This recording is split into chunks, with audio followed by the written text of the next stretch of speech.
আজকের গল্পটি একজন সাধারণ মেয়ে থেকে মাফিয়া কুইন হয়ে ওঠার গল্প। এটা হলো তে, আমাদের গল্পের নায়িকা, যার বাবার নাম আরেম এবং মায়ের নাম জিন। কিন্তু হায়, এরা শুধু তে নামেই বাবা মা। আমি এই কথা কেন বললাম সেটা তোমরা গল্পের মাঝেই জানতে পারবে। এখন চলে যাই আমাদের গল্পের নায়কের কাছে। এটা হচ্ছে জিয়ন জাংকুক, আমাদের গল্পের নায়ক। কখনোই কোনো কিছু সিরিয়াসলি নেয় না। জাংকুকের বাবা হচ্ছে জেহোক আর মা হচ্ছে সুগা। একটা কথা আগেই জানিয়ে রাখি, জাংকুক আর তে হচ্ছে কাজিন, আর ওরা সবাই একই বাসায় থাকে। জাংকুক পড়াশোনার জন্য বিদেশে থাকে। ও হ্যাঁ, আরেকজনের পরিচয় এখনো দেওয়া হয়নি। এটা হচ্ছে জিমিন, তের বড় বোন। আর বাকি সব কিছু তোমরা গল্পের মাঝেই জানতে পারবে। ভোরবেলা একটা ডায়েরি হাতে নিয়ে বেলকনিতে বসে আছে তে। আকাশের পানি চেয়ে তার মনের যত কথা আছে সবটা সে আকাশের সাথে শেয়ার করছে। এই 18 বছরের মেয়ের মনে যে কতটা কষ্ট সেটা একমাত্র আকাশই জানে, কারণ তার সব থেকে কাছের বন্ধুই হলো আকাশ, বসন্ত নয়। আমার দরজায় প্রথম করা ছিল অবহেলা। ভেবেছিলাম অনেকগুলো বর্ষা শেষে শরতের উষ্ণতা মিশে এলো বুঝি বসন্ত। দরজা খুলে দেখি আমাকে ভালোবেসে এসেছে অবহেলা। মধ্য দুপুরের তির্যক রোদের মতো অনেকটা নির্লজ্জভাবে আমাকে আলিঙ্গন করে নিয়েছিল অনাকাঙ্ক্ষিত অবহেলা। আমি চারপাশে তাকিয়ে দেখেছিলাম আমার দিন দশায় কারোর করুণা বা আর্থিব্য পেখম ছড়িয়ে আছে কিনা। ছিল না। বৃষ্টিহীন জনপদে খড়খড়ে রোদ যেমন দস্যুর মতো অদমনীয়, তেমনি অবহেলাও আমাকে আগলে রেখেছিল নির্মোহ নিঃসংগঠিত। কবিতা পাঠের মধ্যেই তে হঠাৎ তার মায়ের ডাক শুনতে পেল। তে এক মুহূর্ত দেরি না করে তার মায়ের কাছে চলে গেল। মা ডেকেছিলে? দেখেছিলাম মানে? তোকে না আমি কালকে কতবার করে বললাম আজকে জাংকুক বাবা এতদিন পরে বিদেশ থেকে আসছে, সব রান্না বান্না কে করবে? মা আমি এক্ষুনি করে দিচ্ছি রান্না বান্না। তে, তোর কি কাণ্ড জ্ঞান নেই বলতো? আমার ছেলেটা এসে কি খাবে? ওকে তোর জন্য ওয়েট করবে? তুই কখন রান্না করবি তারপরেও খাবে? আসলে চাচি আম্মু, জাংকুক ভাই তো আসবে দুপুরবেলা, আর এখন তো কেবল ভোর।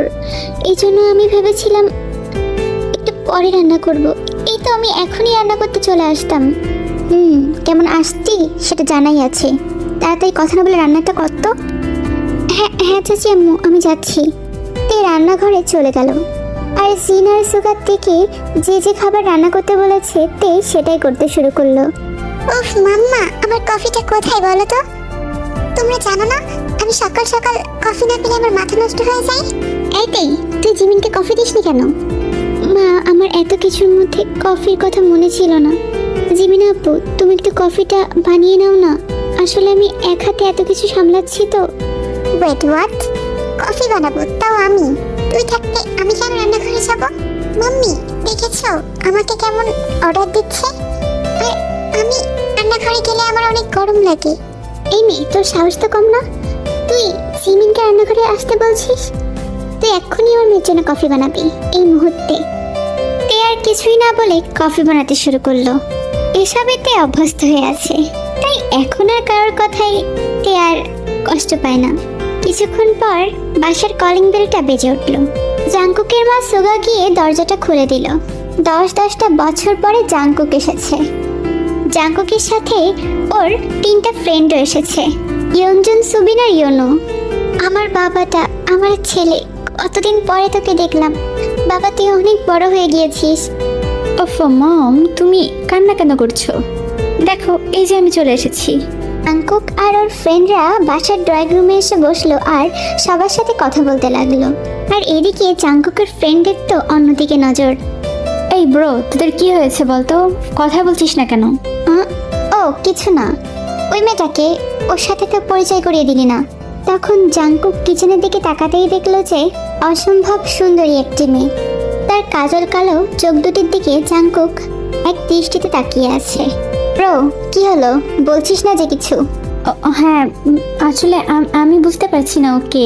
জিনাম্মু, ওই মেয়েটাকে? আরে ও তো তে। কি? তে এত বড় হয়ে গিয়েছে? আমি যখন ওকে দেখে গেলাম ও তো অনেক ছোট ছিল। আরে বাদ দে তোর কথা। আচ্ছা জিনাম্মু, তোমরা কি এখন ওর সাথে খারাপ ব্যবহার করো? আরে জাঙ্কুক ভাই, তুমি এসব কি বলছো? ওর সাথে কে খারাপ ব্যবহার করবে? জিন কথা ঘোরানোর জন্য বলে উঠল, এই তে, তোকে না বললাম ওদের জন্য শরবত বানিয়ে দিতে?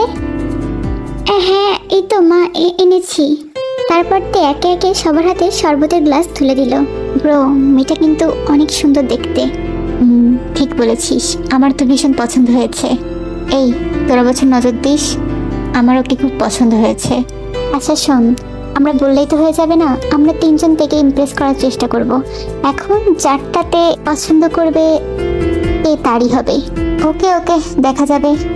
ওই, তোদের মধ্যে কি কথা হচ্ছে? ওহ ব্রো, কিচ্ছু না, বলছিলাম শরবতটা অনেক মজা হয়েছে। দুপুরবেলা সবাই মিলে একসাথে বসে খাবার খাচ্ছে। তে তখন সবাইকে খাবার সার্ভ করে দিচ্ছে। বাহ, খাবারটা তো অনেক মজা হয়েছে। আন্টি, আপনি রান্না করেছেন বুঝি?